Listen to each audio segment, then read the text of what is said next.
I really think that we've just been able to encapsulate the amount of difference in not only in my voice but in the kind of person I've become over these past 2.5 years. He was 17, visibly nervous, and the audience had already begun to murmur before he sang a single note. Then he opened his mouth, and Simon Cowell fell silent. That voice, enormous and ancient-sounding in a teenage boy, stopped the room cold. But the world that erupted in applause had no idea what Jonathan Antoine had carried just to reach that stage. The years of bullying, the isolation, and the self-doubt that nearly silenced him forever.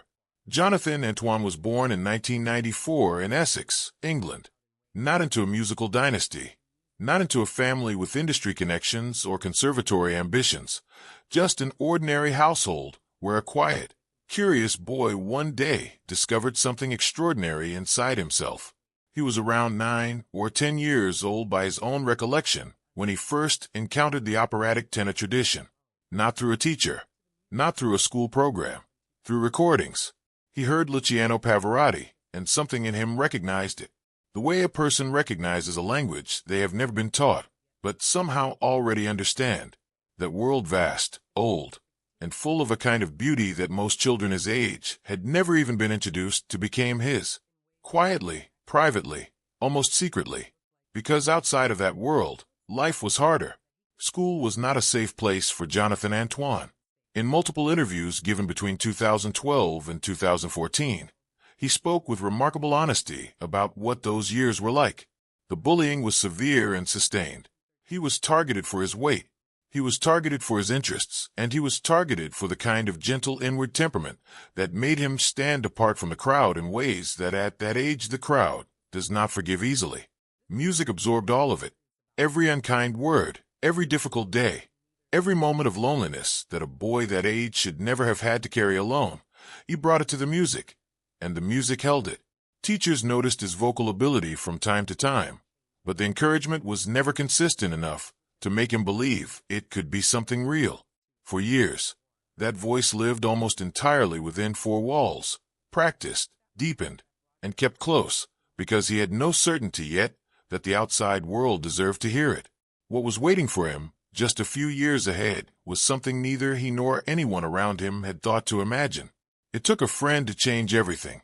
Charlotte Giaconelli was 16 years old when she convinced Jonathan Antoine, then 17, to audition for Britain's Got Talent in 2012. By his own account given in a 2013 interview with Classic FM, he did not want to go. Not because he lacked the voice, but because he had spent years being told in ways both direct and quiet that someone who looked like him and loved what he loved did not belong in front of an audience. The prospect of standing on a national television stage in front of millions of viewers and a panel of judges that included Simon Cowell filled him with something closer to dread than excitement. Charlotte saw something in him that he could not yet see in himself, and she kept pushing until he said yes. When the two of them walked out onto that stage, the audience had already formed an opinion. The murmuring was audible. The skepticism was visible. This is one of the uncomfortable truths about that audition.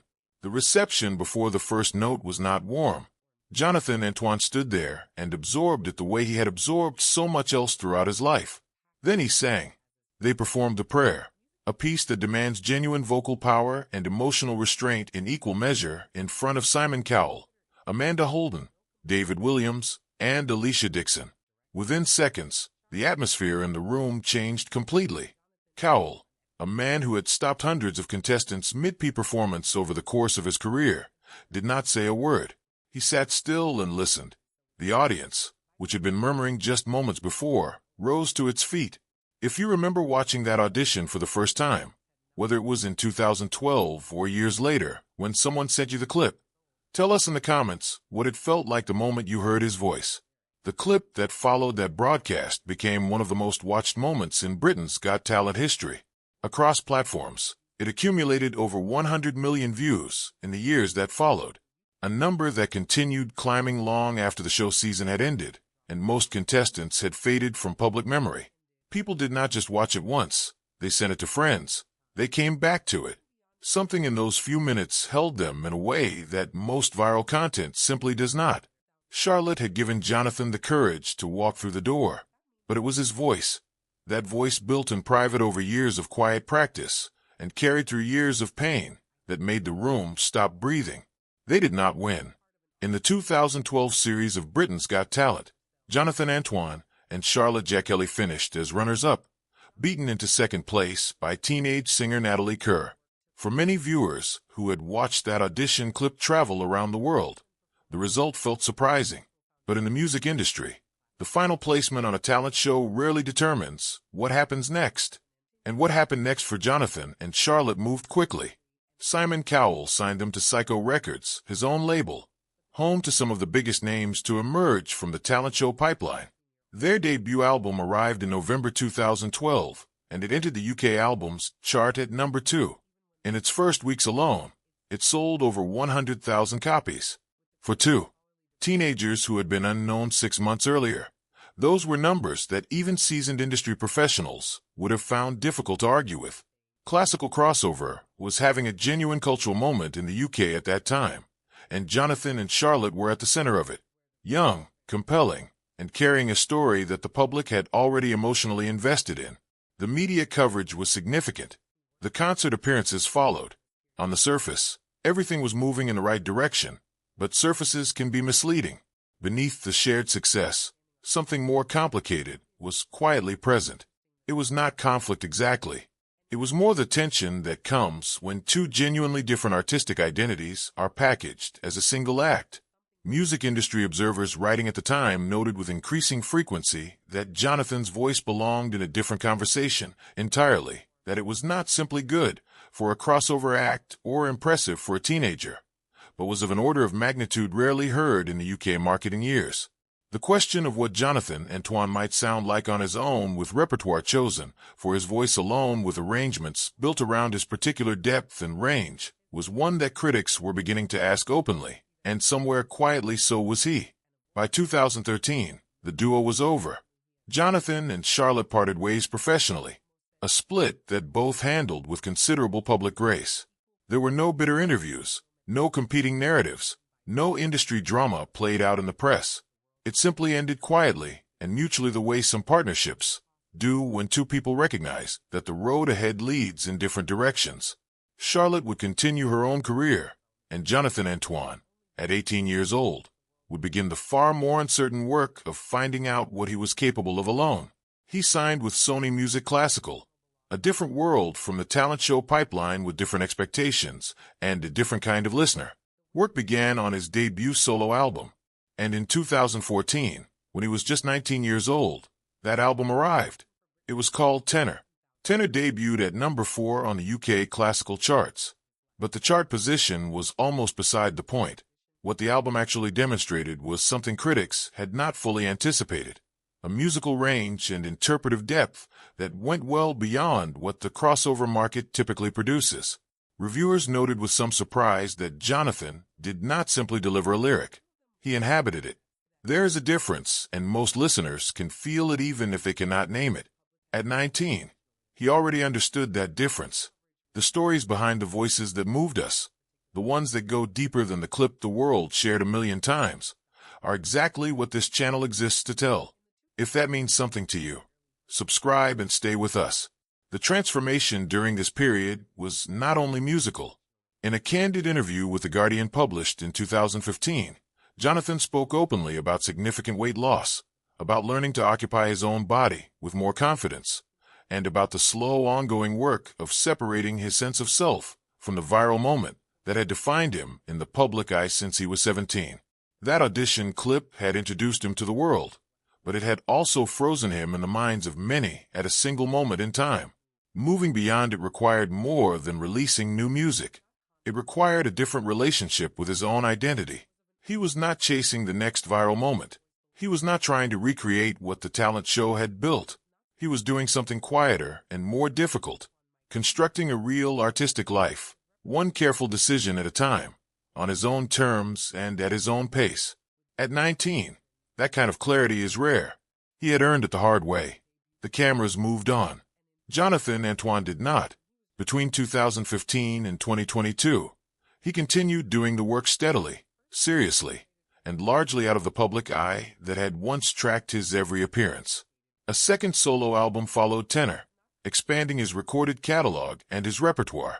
Concert and touring work took him across the UK and into Europe, not the arena-scale spectacle of a pop career, but the kind of sustained, disciplined performance schedule that forms the actual foundation of a life in classical music. Night after night, city after city, with audiences who came not for the viral story, but for the voice itself. This is the part of an artist's journey that rarely gets documented. It does not generate headlines. It does not trend, but it is where the real work happens. And for Jonathan Antoine, it was where the real transformation took place. Most of us have carried something that the world around us didn't understand. A talent, a passion, a version of ourselves we protected because we weren't sure it was safe to show. Jonathan's story might remind you of a time you almost didn't show up for yourself. In a 2019 interview, he reflected on the gap between the frightened 17-year-old who had nearly refused to walk onto that Britain's Got Talent stage and the artist he had gradually become. Confidence, he said, had not arrived in a single moment.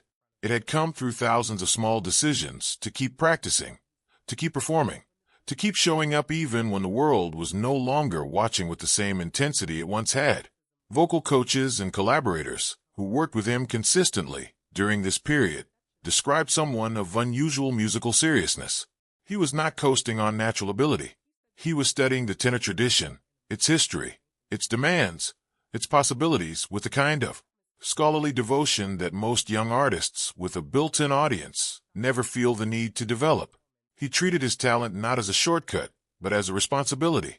The story of Jonathan Antoine after the cameras left was in many ways more interesting than the story they had captured, and it was still being written.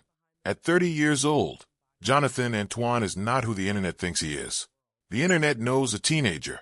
It knows a nervous boy in an ill-fitting jacket standing on a stage, while an audience made up its mind before he opened his mouth. That version of him frozen in a 3-minute clip that has now circulated for well over a decade continues to find new viewers every year. People discover it for the first time and send it to someone they love.